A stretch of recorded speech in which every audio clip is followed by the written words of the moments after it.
And we've got some breaking news at the top of the bulletin. Days after the centre banned separatist organisations JKLF and Jamaat-e-Islami, a crackdown on separatists has intensified now.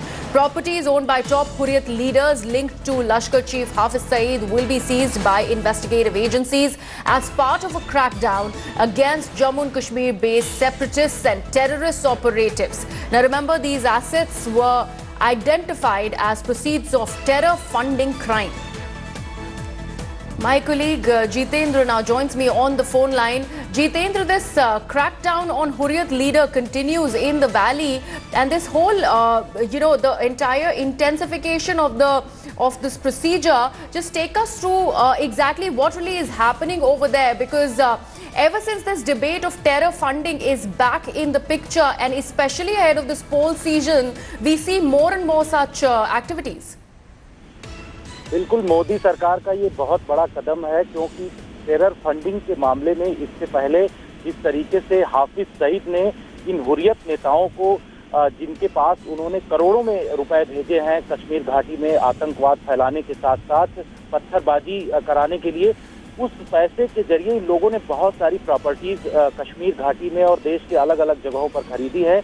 अब केंद्र सरकार ने इस पर कदम उठाते हुए इनकी सारी प्रॉपर्टी सीज कर रही है, जिसमें से नईम गिलानी जो है उसकी प्रॉपर्टी तो है ही, साथ ही सैयद अली शाह गिलानी का जो दामाद है अल्ताफ पंटूस, उसकी सारी प्रॉपर्टी जो श्रीनगर में मौजूद है उसको भी जब्त किया जा रहा है। इसके अलावा बिट्टा कराटे, जिसको कि इंडिया टुडे ने स्टिंग ऑपरेशन में दिखाया था कि किस तरीके से वो पैसा पाकिस्तान से लेता है और कश्मीर घाटी में पत्थरबाजी करवाता है, उसकी भी प्रॉपर्टी सीज की जा रही है। तो करीब 11 हुर्रियत लीडर हैं जिनकी प्रॉपर्टी सीज की जा रही है, जिसमें से पैसा इनके पास पाकिस्तान की खुफिया एजेंसी ISI और पाकिस्तान की तरफ से आया है और उसका इन्होंने प्रयोग किया है कश्मीर घाटी में आतंकवाद फैलाने के लिए। साथ साथ उस पैसे की जो उससे बचा करके इन्होंने अपनी फंडिंग की है और अपने लिए मकान खरीदे हैं, प्रॉपर्टी खरीदी है।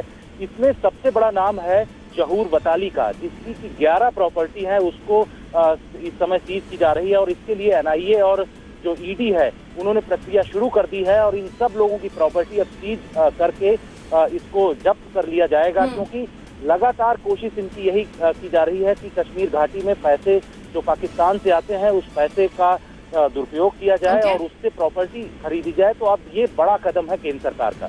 All right, Jitendra, thank you so much for joining us on this top story that we are tracking at this hour. A big crackdown on terror in the valley there. Thanks for watching the video. For more such news and updates, please like, share and subscribe to India Today. Also check out our other great videos from our channel. We know you will love to.